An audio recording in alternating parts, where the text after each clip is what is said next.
History, horror, hallucinogenics. These are the three words that best summarise Ben Wheatley's 2013 masterpiece, A Field in England.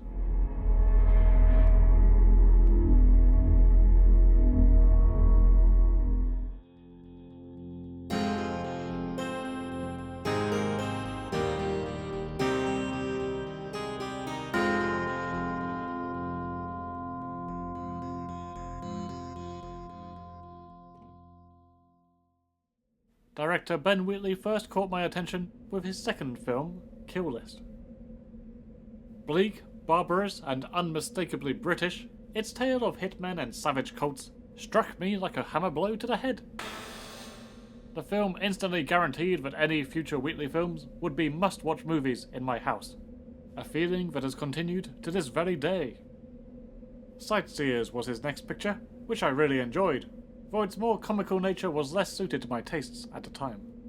He's going for Dingley Dell. Chris, I want Dingley Dell. I'm gonna get this bloody Dingley Dell. I had no need to fret. Word quickly arose that Wheatley, once again displaying his enviably quick turnarounds on a project, was already deep into production on his next film. It was reported to be a proper return to horror, while also incorporating components from period dramas and psychedelic films of the 60s and 70s. Good lord, I couldn't bloody wait. The film couldn't come quick enough. After a long winter, summer 2013 rolled around and finally delivered the film that was promised. Set during the English Civil War, A Field in England begins in the midst of an explosive battle. An astrologer named Whitehead escapes the unseen mayhem through a thick thicket. He is abandoning his post and his mission, having been tasked with hunting down a dangerous alchemist who stole vital documents from his master. But his mission and his adversary were too much for him, not to mention the conflicts blowing up all around him. So he runs and hides. Oh, but it may well be his lucky day yet. Several other deserters are lying in wait in this field. Together they form an uneasy band of travellers, united only by their desire to leave the carnage behind, and the promise of a nearby alehouse. Through the field they wander, to the beat of marching drums, slowly chipping away at each other's characters.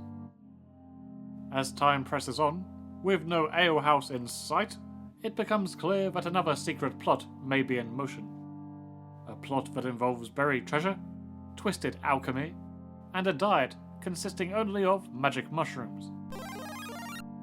To say any more of the story would do the film a disservice, and should be best experienced yourself. That won't stop me banging on about everything else that makes A Field in England so special. As you can see from the clips, the film is visually stunning. The crisp black and white photography was a relatively late decision in the production, but they made the right choice. The entire story takes place in these empty fields. It makes what could otherwise be a dull, repetitive location appear beautiful, creepy, and fittingly otherworldly.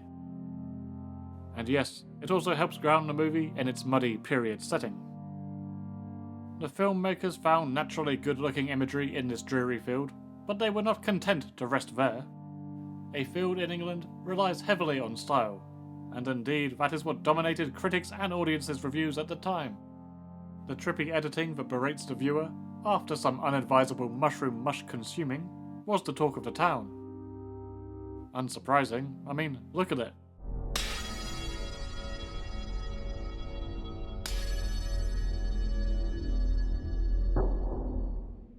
But outside of these freaky moments, the film retains an unbroken atmosphere and makes some interesting choices. At important plot points, the narrative freezes. The characters hold a pose as the camera creates a sort of tableau. This could easily have been perceived as pretentious, but I feel they skirt that criticism. With a story and style as wild as this, it fits right in. The moment that sticks most in my mind is the tent scene.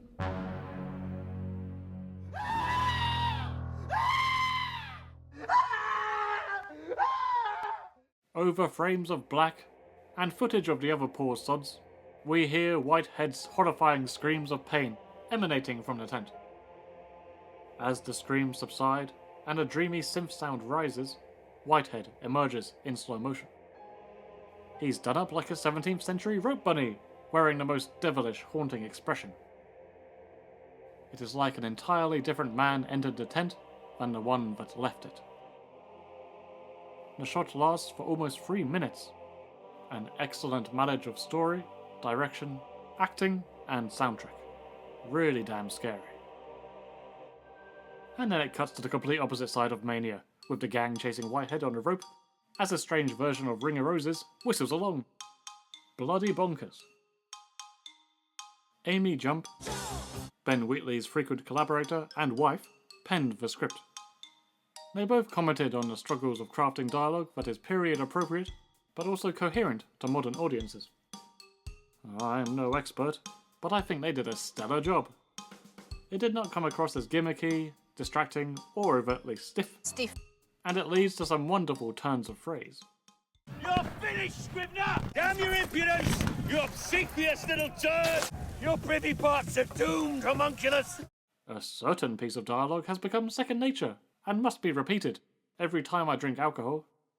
Open up and let the devil in. Open up and let the devil in, my boy.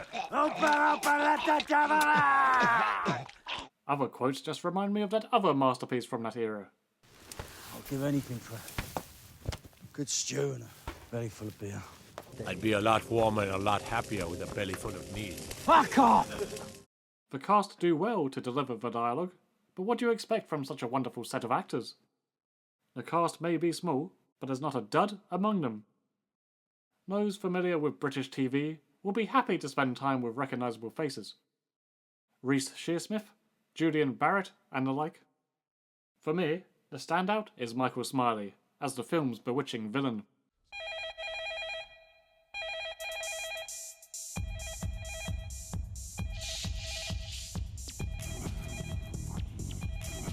He is sinister, commanding, mysterious, well-spoken, Irish, with a fantastic costume to boot.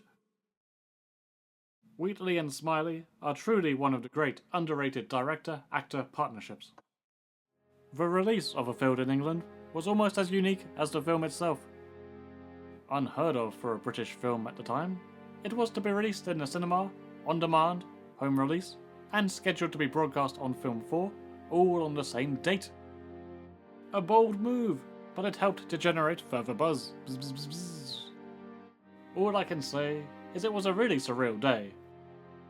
I went into town, saw the film on the big screen, got my brain fried by the visuals and editing, before getting the bus home, catching the film on TV, and watching it through again. It was a major moment for me. It was one of those experiences that makes you sit back and say, yes, that's it. This is what I want to do. I also want to write scripts, books, make films, make music, all kinds of art. Almost a decade later, most of those plans and ideas never came to fruition. Yet every time I rewatch the film, that desire returns. Like the side effects of a dodgy mushroom, I'm warped back to 2013, endlessly listening to the film's amazing soundtrack as I play Civ 5, conjuring up all manner of ideas and concepts. Oh well, crack open a beer for every creative passion that burned and then died. Open up and let the devil in.